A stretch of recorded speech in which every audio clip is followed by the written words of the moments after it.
অনেকেই কিন্তু কমেন্ট করছে, ভাই আমি 1 মাস হয় জমা দিয়েছি, 25 দিন হয় জমা দিয়েছি, আমি পাই নাই। তাদের ম্যানপাওয়ার গুলো আশা করি হওয়ার সম্ভাবনা বেশি। কাজ স্টার্টিং করলে আমরা স্যালারিটা আসলে বাড়তি পাবো, এটা আমাদের জন্য লাভ। কিছু টাকা ধরিয়ে দিত কিন্তু ম্যান পাওয়ার হয়ে যেত। আসসালামু আলাইকুম। আসছে 30শে জুলাই, 30শে জুলাইয়ের পর কিন্তু ম্যান পাওয়ার হবে না।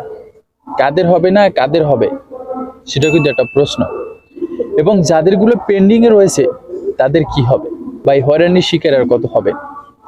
একটা প্রবাসী অনেক স্বপ্ন নিয়ে কিন্তু দেশের বাইরে চলে যায়, কিন্তু যেতে যে এই প্রসেসিংটা, পাসপোর্ট করতে হয়, এরপর ভিসার জন্য অ্যাপ্লাই করতে হয়, এরপর ট্রেনিং দিতে হয়, এরপর ভিসা লাগার পর আবার বিএমইটি ম্যান পাওয়ারের জন্য জমা দিতে হয়। কিন্তু দেখা যাচ্ছে যে 4টা-5টা স্টেপ, কিন্তু এখানে সময় লেগে যায় অনেকে 3 মাস, 4 মাস, 5 মাস, 6 মাস। কিন্তু হয়তোবা তার ইনকাম সোর্স থাকে না, বা আপনার 4 লাখ 5 লাখ টাকা যেটা লাগে সেটা কিন্তু সে সংগ্রহ করতে বিভিন্ন জায়গা থেকে লিন করতে হয়, টাকা পয়সা ম্যানেজ আছে, পরিবারকে সময় দিতে হয়, সবকিছু দিতে কিন্তু অনেকটা সময় লেগে যায়। এরপরেও যখন আবার সবকিছু ঠিক থাকে, তখন ম্যান পাওয়ারের জন্য যে ভাজে থাকে, আসলে এটা কিসের জন্য যে আপনারা আটকে রাখছেন, সেটা আসলে সাধারণ মানুষ কম বেশি খুবই বোঝে। ভাই টাকা দিলে সবকিছু কিন্তু খুব দ্রুত পাওয়া যায়। অনেকে কিন্তু ম্যান পাওয়ার পাচ্ছে 3 দিনে, 1 সপ্তাহে, অনেকে পাচ্ছে 15 দিনে, অনেকে 1 মাস 2 মাসও পায় না, অনেকের গুলো রিজেক্ট করে দেয়, আবার অ্যাপ্লাই করতে হয়। আসলে এটা করা উচিত না। হ্যাঁ, আপনারা লিগ্যাল ভাবে যে চাচ্ছেন যে আপনারা প্রত্যেকটা ম্যান পাওয়ার দিবেন, যাদের কন্ট্যাক্ট আছে, ডিমান্ড লেটার আছে, যাদের আপনার যে মুআসাসা, যে ছোট ছোট মুআসাসা আছে তাদেরকে দিবেন, সেই জিনিসটা আপনি ক্লিয়ার করতে পারেন। প্রত্যেকটা জিনিস আপনারা ক্লিয়ার করতে পারেন, তবে সেই জিনিসটা যে প্রবাসীদেরকে আটকে রেখে আপনি ক্লিয়ার করবেন সেটা না। সৌদি রাষ্ট্রদূত আছে এবং সৌদি গভর্নমেন্ট আছে, স্বরাষ্ট্র মন্ত্রণালয়ের অধীনে যারা আছে তাদের সাথে কথা বলে একটা ডিল করেন, একটা নিয়ম করেন, একটা রুলস করেন। সেই রুলস এর মাধ্যমে আপনি প্রবাসীগুলো পাঠান। কিন্তু কিছুদিন আগে তাকামুল সার্টিফিকেট নিয়ে যে আপনারা হয়রানি করছেন, সেটাও নাকি 30শে জুলাইয়ের পর বাধ্যতামূলক হবে। আপনারা এখানেও তো একটা টাকার ফিক্ট রাখিতেছেন যে টাকা দিলেই কিন্তু আপনি তাকামুল সার্টিফিকেটটা পেয়ে যাবেন। সেরকমের অনেক আগে একটা অপশন ছিল যে অফলাইনে আপনার ফাইলটা জমা দিত এবং কিছু টাকা ধরিয়ে দিত, কিন্তু ম্যান পাওয়ার হয়ে যেত। এখন কিন্তু অনলাইন হওয়ার কারণে কিন্তু এই যে সময়টা লাগতেছে বা অনেকের এই পেন্ডিং রাখছে, অনেক লেট হচ্ছে, এটা কিন্তু শুধু অনলাইন হওয়ার কারণে। দেখা যাচ্ছে যে বাংলাদেশ সরকার যেটা চাচ্ছে, যে মন্ত্রণালয় থেকে, প্রবাসী কল্যাণ মন্ত্রণালয় থেকে যেটা চাচ্ছে যে যাদের ডিমান্ড লেটার আছে তাদেরকে আসলে এটা দেওয়ার বা এটা চালু করার জন্য, যেদিন থেকে করবেন যে এরপর থেকে একটা বিষয় আমরা বা একটা ম্যান পাওয়ার আমরা দিব না, যে যাদের ডিমান্ড লেটার নাই তাদেরকে, তারা যেভাবে হোক তাদের ডিমান্ড লেটারটা ম্যানেজ করে দেবে। কিন্তু দেখা যাচ্ছে এখানে কিন্তু আবার জালিয়াতি চলবে। 2 নম্বরে যে আপনার ম্যান পাওয়ার গুলো রয়েছে বিভিন্ন কোম্পানির মাধ্যমে বা বিভিন্ন জায়গা থেকে সংগ্রহ করে সবাই দিবে এবং টাকা পয়সার মাধ্যমে কাজটা করে দেবেন। ভাই এগুলো আসলে করা ঠিক না, মানুষকে হয়রানিও করা ঠিক না। আসলে প্রত্যেকটা পলিসি লিগ্যাল ভাবে করা উচিত। হ্যাঁ, আমরা জানি যে আমরা যদি এই কাজটা করি, যে ডিমেল লেটারের মাধ্যমে যাই, প্রত্যেকটা প্রবাসী বাংলাদেশ থেকে গেলে ভালো পরিমাণ একটা মূল্য পাবে বা তার বেতন নির্ধারণ করা থাকবে, সে হয়রানি হবে না, বা যে কোনো ক্ষেত্রে একটা লিগ্যাল সে একটা অ্যাকশন নিতে পারবে যদি হয়রানি করা হয় ডিমান্ড লেটারের মাধ্যমে। কিন্তু এটা এখান থেকে এটা পরিচালন করলে অ্যাক্টিভ ভাবে এটা যাচাই করা উচিত। কিন্তু আপনারা এই নিয়মটা চালু করলেন, কিন্তু যে ভাবে পারে যে ডিমান্ড লেটার দিয়ে দেবে ম্যানেজ করে 200, 500, 1000 টাকার বিনিময় বা 2000 টাকা, 5000 টাকার বিনিময়ে আপনি সেটার মাধ্যমে দিয়ে দেবেন, এটা আসলে উচিত না। একটু জাস্টিফাই করবেন, এককভাবে প্রত্যেকটা মানুষকে সঠিক পন্থা আপনারা পাঠান। আপনার ডিমান্ড লেটার কিভাবে পাবে সেটার জন্য আপনি আসলে সৌদির সাথে কমিউনিকেশন করেন, কারণ সৌদি সরকার তো ডিমান্ড লেটারের উপর যারা ডিপেন্ডেন্ট না, তারা এটা চায় না। তারা কারণ বিষয়টা দিয়ে থাকে গ্রুপিং বা কোম্পানি ওয়াইজ, তারা একটা ব্যবসা করে সৌদিরা, তাদের সাথে কন্ট্যাক্ট করে এটা ক্লিয়ার করে। তখন দেখা যায় যে প্রত্যেকটা বিষয়ের সাথে কিন্তু ডিমান্ড লেটার দিয়ে দেবে বা ক্যাটাগরি অনুযায়ী দিয়ে দেবে। যেরকম তাকামুল সার্টিফিকেট বাধ্যতামূলক ক্যাটাগরি অনুযায়ী, ওই ক্যাটাগরি অনুযায়ী কিন্তু ডিমান্ড লেটার দিবে, তার স্যালারিটা নির্ধারণ থাকবে, মানুষ হয়রানি হবে না, ওখানে যে সবাই কাজ পাবে। কিন্তু এটা উপর থেকে সবকিছু বিবেচনা করতে হবে। শুধু যারা নতুন যাবে তাদের সাথে, এজেন্সির সাথে এগুলো মানুষের এরকমের করলে আসলে এটা কখনো সমাধান আসবে না। আশা করি সংশ্লিষ্ট বিশেষজ্ঞরা যদি এই ভিডিওটা দেখে থাকেন, অবশ্যই আপনারা একটু ফলো করবেন যে উপরস্থ ব্যক্তি বা আপনার সৌদি রাষ্ট্রদূতের সাথে কমিউনিকেট করে কিভাবে এটা ক্লিয়ার করা যায় যে আমরা ডিমান্ড লেটার চাই, আমাদের ডিমান্ড লেটার ছাড়া আপনারা বিষয় আমাদেরকে দিয়েন না, আর আমরা তাকামুল সার্টিফিকেট ছাড়া, দক্ষ প্রবাসী ছাড়া আমরা কাউকে রেমিটেন্স হিসাবে দেশের বাইরে পাঠাবো না।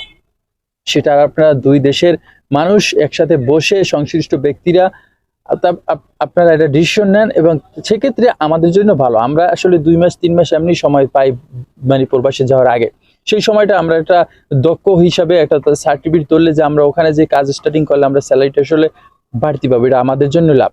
আসলে সেই সময়টা আমাকে দেন, সেই সময়টা হিসাবে আমাদের কাজটা শিখেন। একদিন দুই দিন না, একদিন দুই দিন ট্রেনিং দিয়ে তাকামো সার্টিফিকেট দেবেন, এটা আসলে কোনো প্রযোজ্য না। আর এই একদিন দুই দিন একটা মানুষ দক্ষ হয় না। আনস্কিল ওয়ার্কারকে দক্ষ করতে মিনিমাম 1 মাস সময় লাগে। প্রত্যেকটা জেলায় যে কারিগরি প্রশিক্ষণ কেন্দ্র আছে সেখানে যে আমাদের 3 দিনের ট্রেনিং দেয় সেটা আপনারা 1 মাস বাই করেন বা একটা সিস্টেমাইজ করেন, সেখান থেকে একটা দক্ষ করে ওই ট্রেনিং এর সাথেই টাকামো সার্টিফিকেটটা আপনি সিস্টেমাইজ করেন, তাহলে আপনার যে টাকামো সার্টিফিকেটের জন্য আবার 1 মাস 1.5 মাস বা 2 মাস কোনো মানুষকে ওয়েট করতে হবে না, সাথে সাথে ওখান থেকে কিন্তু এটা পেয়ে যাবে। আশা করি আসলে আমার কথাগুলো আসলে অনেকের কাছে অনেক রকমের লাগবে, কিন্তু জিনিসটা কিন্তু লিগ্যাল কথা। তারা যদি এই কারিগরি প্রশিক্ষণ কেন্দ্রে যে সিস্টেমটা রয়েছে প্রত্যেকটা জেলায় এখান থেকে যদি করে, প্রত্যেকটা প্রবাসী কিন্তু ইজিলি কাজগুলো করতে পারবে এবং খুব সহজেই সার্টিফিকেট অর্জন করতে পারবে।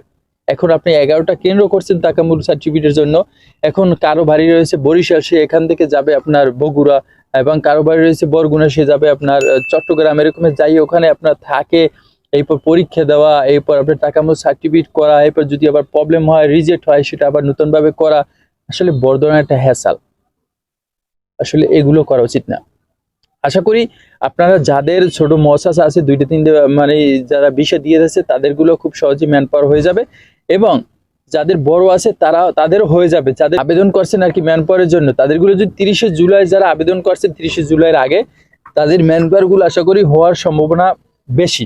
যারা 30শে জুলাইয়ের পর দিবেন তাদেরগুলো হয়তো বা কোনো রকমের কোনো কনফিউশন থাকতে পারে, বা কোনো রকমের একটা হ্যাসাল বা কোনো একটা নিয়ম বা পলিসি আবার কিন্তু শুরু করতে পারে যে আসলে দেওয়া যাবে কিনা 30শে জুলাইয়ের পর আসলে দেওয়া যাবে কিনা ম্যান পাওয়ার, সেটা নম্বরকে নতুন কোনো আসলে ডিসিশন আসবে বা কোনো নিয়ম তারা আসবে, কারণ তাদের নিয়মে বা তাদের রুলসে কিন্তু বোঝা যাচ্ছে। কিন্তু ডাইরেক্ট বলে দিলে আসলে সবার কিন্তু জিনিসটা ভালো হতো, কিন্তু কেউ ডাইরেক্ট বলতেছে না। যাদেরগুলো পেন্ডিং এ আছে আশা করি তারা পেয়ে যাবেন, আর যাদেরগুলো পেন্ডিং এ নাই, যারা নতুন ভাবে জমা দেবেন 30শে জুলাইয়ের পর, সেক্ষেত্রে নতুন কোনো পলিসি বা নতুন কোনো নিয়ম চলে আসতে পারে, সেজন্য অপেক্ষা করতে হবে।